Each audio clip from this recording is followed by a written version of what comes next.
Good morning mga boss, this is Stock Moto. Ngayong araw na ito, basic ang gagawin natin. Mag-change oil tayo nitong DE64V minivan. So, kung marunong na kayo, skip nyo na yung video na ito para lang sa mga hindi pa marunong ito. So, sa pag-change oil ng minivan, gagamit tayo ng, syempre, oil. Ako nilalagay ko 3 litro at kalahati. Kaya 4 yan. At saka kailangan din natin ng syempre higaan kasi nasa ilalim yung drain plug nya. Then lalagyan ng used oil. So ako gagamit ng impact drive. Kung walang impact drive, maaaring socket wrench. Then, eto, socket. So, isang set dinala ko kasi nakalimutan ko kung ano eksakto ng sukat ng bolt ng drain plug niya. So, ang drain plug niya mga paps nandito sa ilalim. So, higa tayo.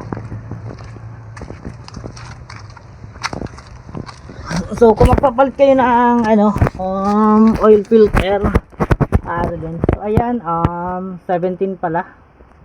So, kahit walang jack, kaya niya So, ayan.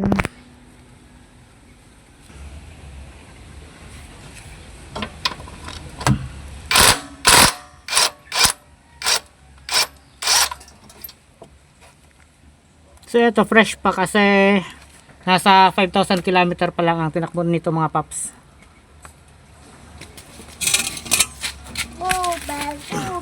So habang hinihintay natin na maubos yung oil na yan, ituturo ko sa inyo yung oil filter. So kahit hindi ako magpapalit ng oil filter, ituturo ko pa rin sa inyo kasi kung magpapalit kayo ay para alam nyo. So nandun sa kabila. So dapat may mahihigaan din tayo mga paps. So wait lang, magkukuha ko ng mahihigaan. Nandito sa kabila mga paps yung oil filter niya. Ayan. Yung niya yan. Nandyan. So gagamit kayo dyan ng oil filter wrench mga paps kasi mahirap yan tanggalin. Matigas yan. Ayan kung nakikita nyo. So ilapit tong camera. I-flash ko para makita nyo. Yan. Yan ang oil filter mga paps. So, kung magpapalit kayo, kailangan nyo ng oil filter wrench.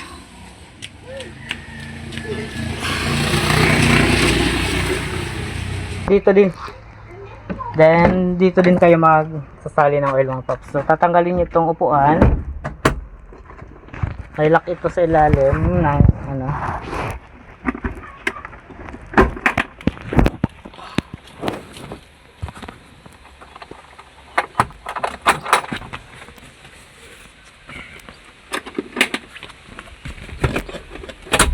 Eight. Tanggalin natin.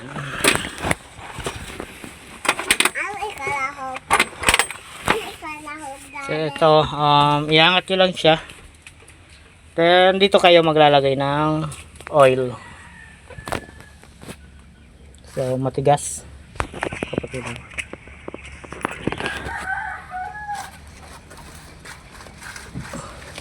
Tigas nga. So dyan kayo magsali ng oil mga paps. So ganun lang kadali mag-change oil nitong minivan.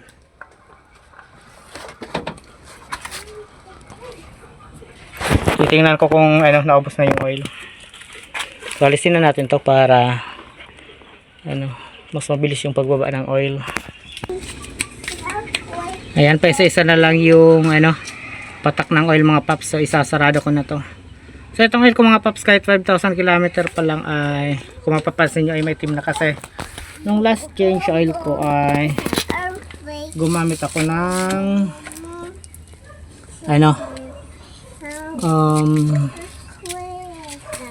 engine flush. Then nung pagsalin ko naman ng bagong oil, nilagyan ko ng oil and metal treatment. para malinis ang makina. Ito sa may tao. Ganyan.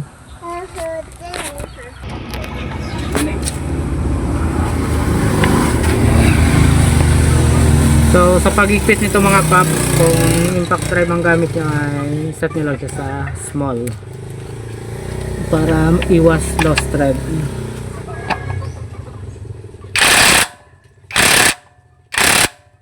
So okay na yan, hindi na yan malalagyan. So magsali na tayo ng oil.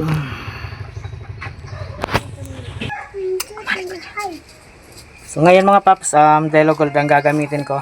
Dati, last time wala akong available na Delo Gold, kaya ang ginamit ko noon ay Shell na blue.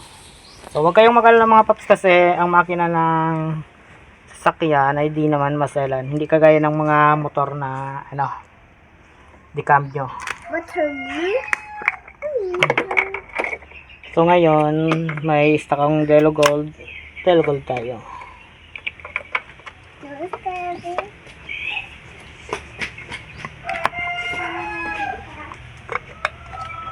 So, huwag niyong titipirin sa sa kalidad ng oil ang mga makina niyo mga paps kasi mas mura ang oil kumpara sa piyesa ng makina.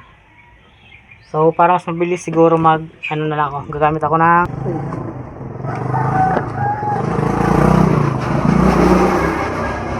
So, itong yung bulo ko mga paps ay may stainer siya.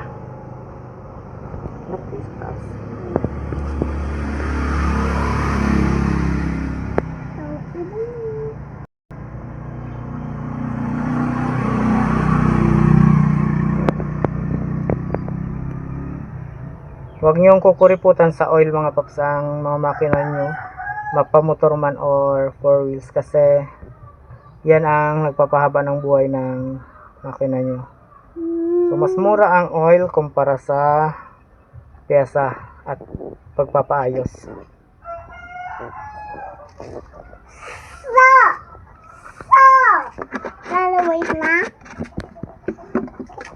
Ako mga paps, ang motor ko kahit kaya ko namang ayusin ay hindi ko tinitipid sa oil.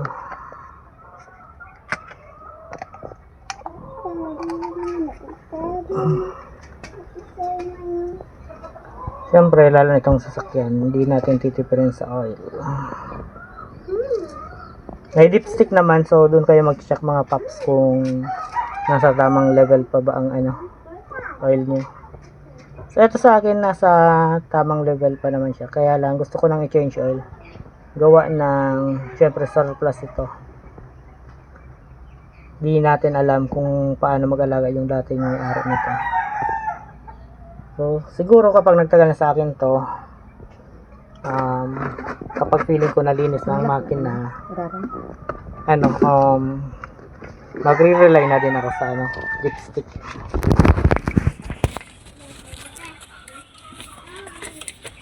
So yung niya, kaya ako hindi nagpalit ngayon yung oil filter niya kasi nung last na pag-change oil ko ay pinalitan ko yun mga paps.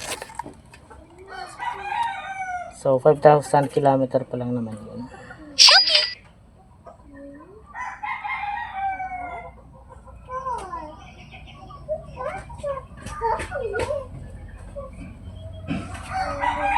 So ang ibang nag-change oil nito mga paps ay 3 litro lang ang nilalagay. So bahala kayo kung ilang litro ang nilalagay nyo. Sa pagkakalam ko, ang makina nito ay nag-range ng 3.2 to 3.75 na litro ang laman.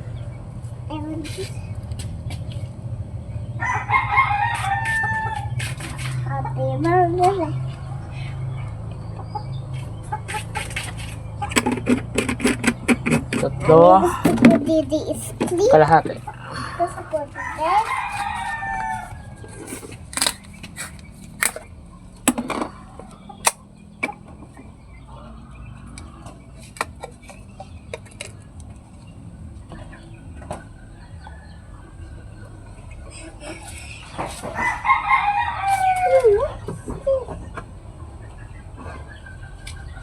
Sa matitira nitong kalate mga paps ay dadagdag ko sa pang change oil ng motor ko. Sakto ako change oil na din ako ngayon. So, dadagdagan ko na lang siya ng 400 ml kasi 500 ml ang matitira dito.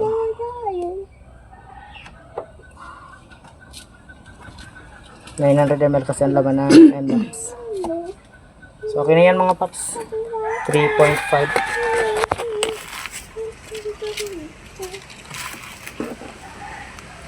Diyan, ibabalik natin tong oil cap.